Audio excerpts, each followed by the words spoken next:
తెలుసు, దీంట్లో మెంబర్సే కాబట్టి నాకంటే ఎక్కువ మీకే తెలిసి ఉంటుంది. దీని ముఖ్య ఉద్దేశం ఏంటంటే care and protection of children. Care అంటే చాలా వైడర్ మీనింగ్, అంటే ఇట్ ఇంక్లూడ్స్ ఎవ్రీథింగ్. పిల్లలకు సంబంధించినటువంటి ప్రతి ఒక్క విషయం కూడా దీంట్లో కవర్ అయి ఉంటుంది. మనకు మన honourable national legal services authority మరియు Telangana legal services authority directions ప్రకారం మనం ఈ సెషన్స్ పెట్టుకోవడం జరిగింది.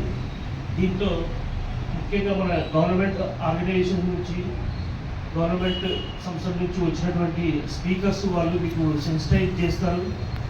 మీరు కూడా అంటే ఈ రోజు విని వెళ్ళిపోవడం కాకుండా నిత్య జీవితంలో కూడా ఇవన్నీ ఉపయోగించి పిల్లల డెవలప్మెంట్ గురించి, ప్రొటెక్షన్ గురించి ఆలోచించాలి. ఇప్పుడు మన దగ్గర ఇక్కడ చాలా తక్కువ మంది అటెండ్ అయ్యి ఈరోజు కూడా బార్ అసోసియేషన్ నుంచి కానీ వీళ్ళందరి ప్రోత్సాహం కూడా చాలా అవసరం. కాబట్టి ఈ సెషన్స్ను మీరు వచ్చిన వాళ్ళైనా కూడా కనీసం ఇంప్లిమెంట్ చేసి వాళ్ళ డెవలప్మెంట్ గురించి, చిల్డ్రన్స్ డెవలప్మెంట్ గురించి పాటుపడతారని చెప్పి ఆశిస్తున్నాను. Thank you.